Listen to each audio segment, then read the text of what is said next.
दोस्तों रिलायंस पावर की बात करें स्टॉक के अंदर आज अपर सर्किट लगा इंट्राडे में। और उसी तरह से रिलायंस इंफ्रा के अंदर भी 5% का अपर सर्किट लगा। तो ये जो तेज़ी बन रही है इसके पीछे असली वजह क्या है? पिछले काफ़ी दिनों से गिरावट का माहौल था, अब वहाँ पे एक संभावना पॉजिटिव बनने लगी है। तो ये देख सकते हो कि स्टॉक ऑलरेडी बहुत ज़्यादा गिर चुका है। 76 का हाई बनाया था रिलायंस पावर ने, वहाँ से बहुत ज़्यादा करेक्शन हो चुका है। इसके पीछे लगातार आने वाली बैड न्यूज़, बहुत सारे पुराने मामलों में अनिल अंबानी इस समय काफ़ी मुसीबतों में है, लेकिन दोनों कंपनियों का बिजनेस बहुत ही शानदार है और जिसकी वजह से यहाँ पे पॉजिटिव माहौल बना हुआ है। अब हमारे सामने जो लेटेस्ट म्यूचुअल फंड के आंकड़े निकल कर आए वो भी काफ़ी उत्साहवर्धक है, जो इशारा कर रहे हैं कि यहाँ पे काफ़ी सारा निवेश भी हो रहा है, जम के खरीदारी हो रही है। ऐसे में क्या है आगे की संभावना, उसको जानने की कोशिश करेंगे इस वीडियो के माध्यम से। और अनिल अंबानी जिसकी कंपनियां अगर आप देखें तो अपने बिजनेस में कई नए बदलाव ला चुकी है, जैसे कि रिलायंस पावर जो पहले परंपरागत ऊर्जा का बिजनेस करती थी, अब वो रिन्यूएबल एनर्जी सेक्टर में तेज़ी से आगे बढ़ रही है। कंपनी आप देख सकते हो कि अब हाइब्रिड प्रोजेक्ट कर रही है जिसमें विंड सोलर का कॉम्बिनेशन स्टोरेज के साथ में। ऐसे में क्या है आगे की उम्मीद समझने की कोशिश करेंगे इस वीडियो के माध्यम से। लेकिन फ्रेंड्स उससे पहले अगर आप पहली बार हमारे चैनल पे आए तो चैनल को सब्सक्राइब कर दीजिए, एक बेल आइकॉन दबा दीजिए ताकि जब भी नया वीडियो बने पहला नोटिफिकेशन आपको मिले। वीडियो पसंद आए तो लाइक से ज़रूर कीजिए।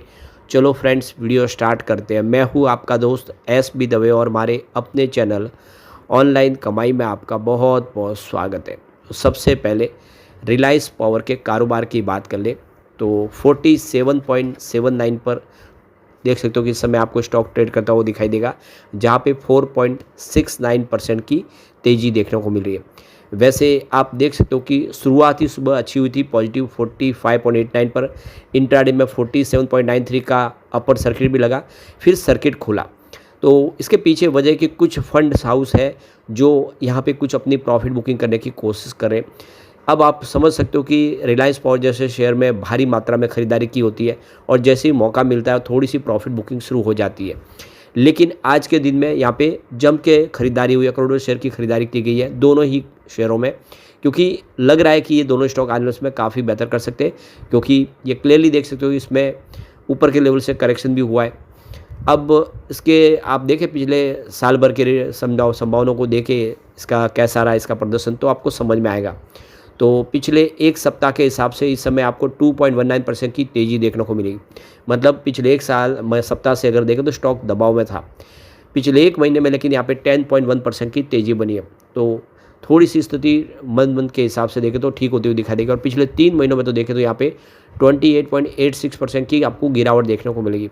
और इसके पीछे सबसे बड़ी वजह है, पिछली बार जब स्टॉक ने दौड़ना शुरू किया था 76 तक चला गया था, अब स्टॉक वो 47 के आसपास है, तो उस लेवल से यहाँ पे आपको गिरावट देखने को मिलेगी। पिछले 6 महीनों की बात करें स्टॉक में हमने 44.31% की शानदार तेज़ी देखी है, काफ़ी बेहतर किया पिछले 6 महीनों में। तो स्टॉक बिल्कुल स्लिप मोड में चला गया था, लेकिन बाद में देखें तो 6-7 महीनों से ज़बरदस्त करंट में बहुत अच्छे वॉल्यूम में काम कर रहा है, जिसकी वजह से पॉजिटिव माहौल बना। वैसे 9 मंथ के हिसाब से देखें तो यहाँ पे 0.89% के आसपास की हल्की सी तेज़ी देखने को मिली, या यूँ कह सकते कि 9 महीने के हिसाब से यहाँ पे कोई अप डाउन देखने को नहीं मिला। लेकिन पिछले 3 महीनों में यहाँ पे देखें तो लगभग 29% की गिरावट हुई है। तो ये देखो कि अंबानी ग्रुप के शेयर दोनों ने आज बहुत बेहतर किया, करीब 5% के आसपास का पॉजिटिव माहौल बनाए।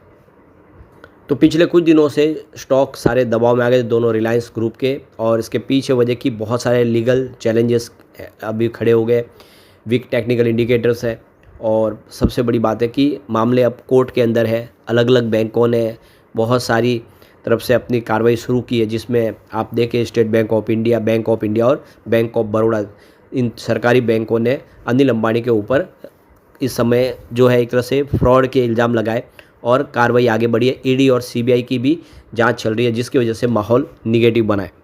तो आज की जो फ्रेश तेज़ी देखने को मिली, इसके पीछे सबसे बड़ी वजह है कि स्टॉक बहुत ज़्यादा करेक्ट हो गए थे। अब पिछले 3 महीनों में अगर आप देखें तो यहाँ पे 30% के आसपास की गिरावट हुई है। अगर हम इसको बिग पिक्चर में देखें तो रिलायंस पावर में पिछले एक साल में 52% की तेज़ी बनी है, जबकि रिलायंस इंफ्रा में 20% की तेज़ी बनी है। और इस वजह से देखें तो जो है स्टॉक कुछ बेहतर दिखे और इसके पीछे वजह कि कंपनी का जो बिजनेस पटरी पे आ गया है, दोनों कंपनियों ने अपना प्रॉफिट बताया, जिसकी वजह से पॉजिटिव माहौल बना और शेयरों में तेज़ी देखने को मिली। तो अनिल अंबानी के लिए जो सबसे बड़ा प्रॉब्लम खड़ा हुआ वो ये है कि स्टेट बैंक ऑफ इंडिया की तरफ से 2900 करोड़ रुपीज़ का इनके ऊपर फ्रॉड का इल्ज़ाम लगाया गया, जिसमें कहा गया कि रिलायंस कम्युनिकेशन ने गलत तरीके से पैसे का इस्तेमाल किया जो बैंक से लोन लिया था।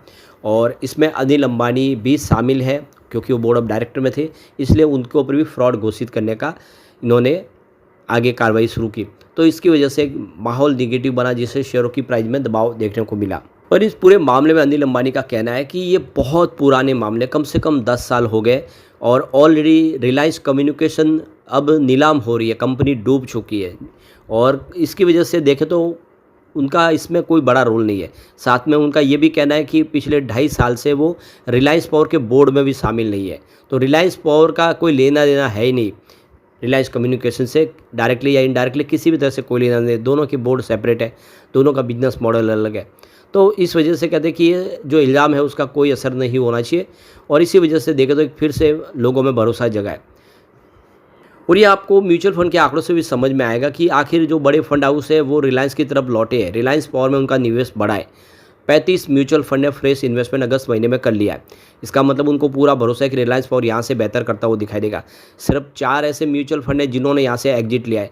ये क्लियर सिग्नल है कि रिलायंस पावर अब मजबूत हो गया है क्योंकि बिजनेस काफ़ी सारे शानदार है, इंडिया में भी और ग्लोबल मार्केट में कंपनी से कारोबार की शुरुआत कर दी है। ऐसे में आने वाले इसमें रिलायंस पावर बेहतर करता हुआ दिखाई दे सकता है। अगर हम यहाँ पे शेयर होल्डिंग पैटर्न को भी देखें तो आपको समझ में आएगा कि यहाँ पे बड़े फंड हाउस वाकई में स्टॉक को लेकर पॉजिटिव है। तो प्रमोटर की होल्डिंग अनचेंज है 24.98% के आसपास जो लगातार बनी हुई है। एफआई का इन्वेस्टमेंट बढ़ा है। आप देखिए मई 2025 में 12.87% की होल्डिंग थी जो जून में 12.93% हो गई। इसका मतलब यह है कि एफआई ने जून महीने में अपना निवेश बढ़ाया है। डीआई की होल्डिंग भी बढ़ी है। 3.2% की होल्डिंग थी मई महीने में जो बढ़ के जून में 3.6% हो गई है। तो निवेश किसका घट रहा है? एफआई, डीआई, म्यूचुअल फंड सारे खरीदारी करें, निवेश घट रहा है रिटेल इन्वेस्टर का। वो हर जगह पैनिक करके नुकसान बुक कर लेते हैं अपना। तो आप 58.94% की होल्डिंग थी उनकी मई महीने में जो जून में घट के 58.49% के आसपास, यानी जो जनरल पब्लिक के शेयर है वो सारे एफआई, और म्यूचुअल फंड ले रहे हैं।